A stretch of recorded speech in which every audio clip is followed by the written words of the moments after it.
Hello बच्चों, the question says if the time period of revolution of A planet is increased by 3√3 times its present value, the percentage increase in its radius of the orbit of revolution is option A 50, option B 100, option C 200, option D 400।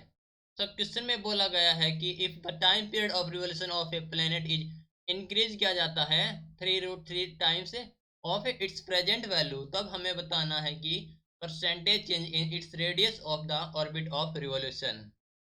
सो इस question के लिए हमारा की concept use हो रहा है, that is the Kepler's third law of planetary motion. Kepler's third law of planetary motion, ठीक है। तो which is given as the square of time period of revolution of planet is directly proportional to the cube of semi major axis, that is R cube, ठीक है। तो ये हमारे पास है Kepler third law of planetary motion. Now from here T1 upon T2 square that is equal to the R1 upon R2 की cube. Now question में दिया गया है कि if the time period of revolution of a planet is increase to 3√3 times its present value, ठीक है।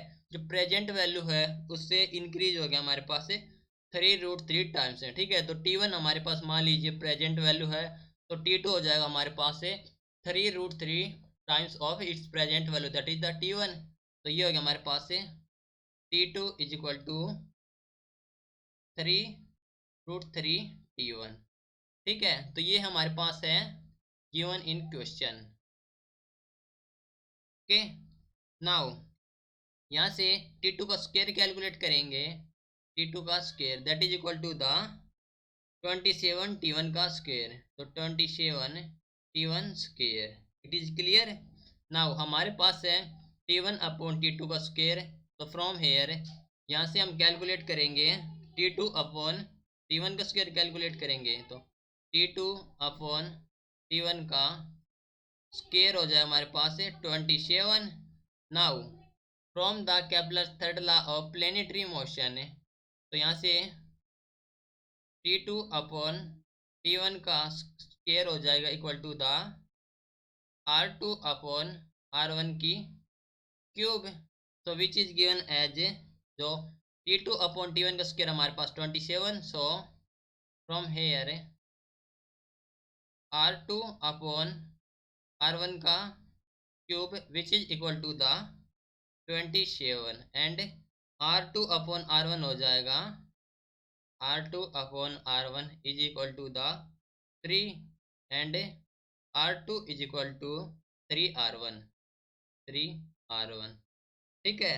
Now calculate करेंगे percentage change, तो percentage change which is equal to the R2 minus R1, तो R2 माइनस R1 अपॉन हमारे पास है R1 multiplied with 100 for percentage, ठीक है। तो ये होता है हमारे पास फॉर्मूला फॉर परसेंटेज चेंज। तो कैलकुलेट करेंगे तो हमें वैल्यू मिलेगी that is equal to the 200, ठीक है। वैल्यू पुट करेंगे R2 की जो कि है 3R1 minus R1, 2R1 upon R1, okay. जो हो गया हमारे पास है 2 इंटू 100, जो कि हो गया हमारे पास 200। तो हमारा ऑप्शन हो जाएगा option number C, 200 is correct. Hope you understood it well, best of luck, thank you.